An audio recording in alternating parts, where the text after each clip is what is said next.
Ay, wait lang. Intro muna. Hi, hello! This is Nevein, Erika Delos Santos, and today, ipapakita ko sa inyo kung paano ko ginawa ang aking flying bomba. Charot. Sa itong single propeller DIY drone, yan ay kung lilipad siya. Marahil nagtataka kayo kung bakit ganito yung structure niya kasi may nakita ako sa Shopee, laruan, ganito, bilog. Tapos, may isang propeller, lumilipad siya na may ilaw. Ito, papakita ko sa inyo. And obviously, yung materials nito ay styro na bilog, propeller, DC, motor, sticks, battery, wires, and mga pandikit. So, ano pang hinihintay natin? Let's watch it. So una, nagbawas ako sa upper part ng styro kung saan ko ilalagay ang motor.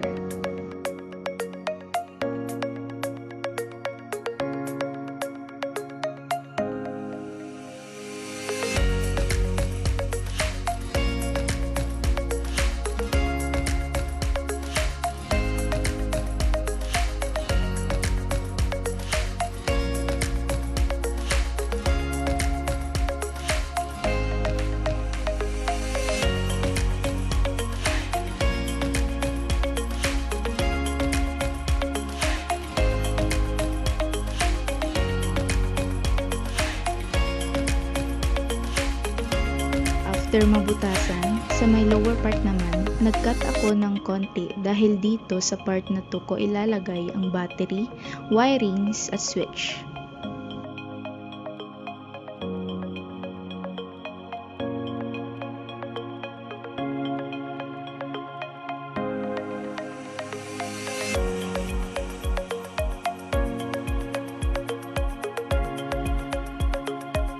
Tapos, balik sa taas, nagbutas ako ng dalawa para sa wires ng motor.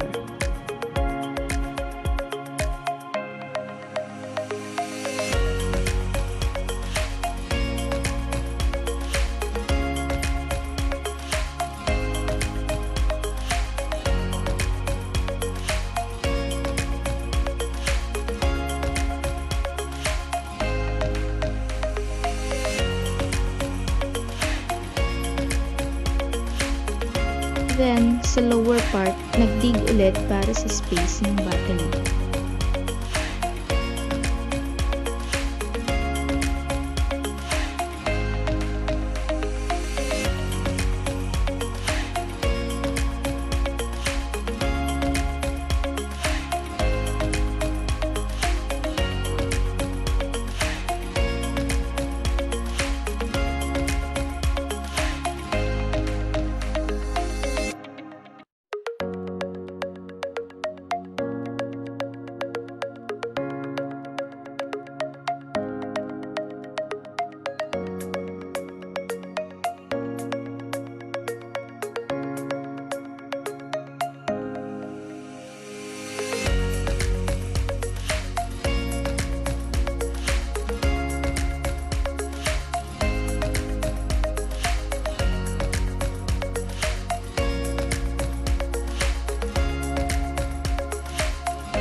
So, sa part na to, dito ko lang na-realize na ang pangit tignan na lumalabas ang bituka niya.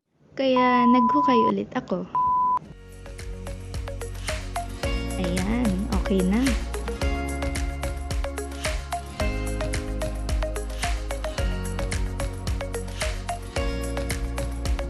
Tapos, combine ng wires.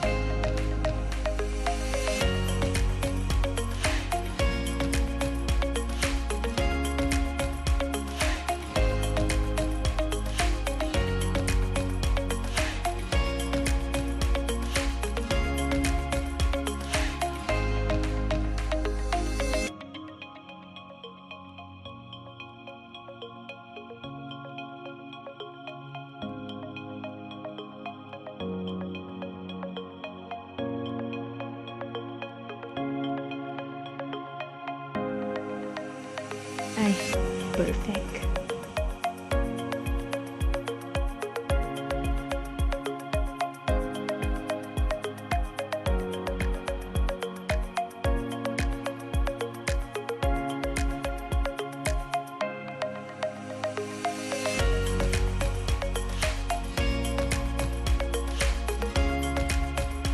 Wala, trinay ko lang kung gagana.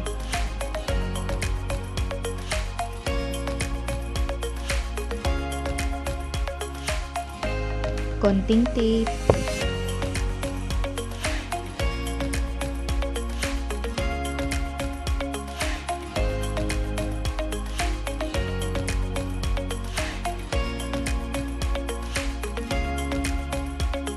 At nagmukha na ngang bomba. Charot. Ayan, balanse. Next, gawa na tayo ng mga paa niya. Obvious naman, pinantay ko ang sticks at binati sa may dulo. Ayan.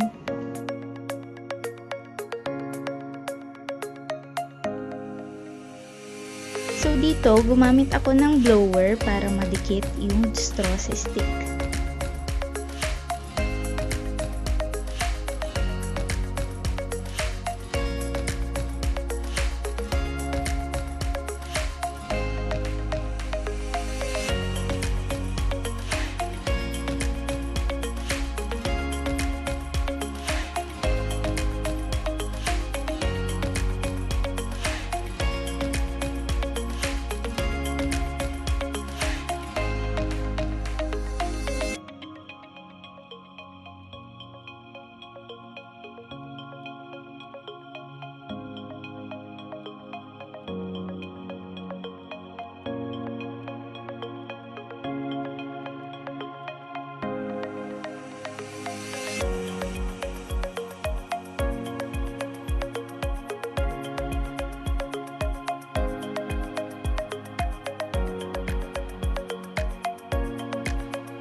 Let us now attach the legs to the body of the drone.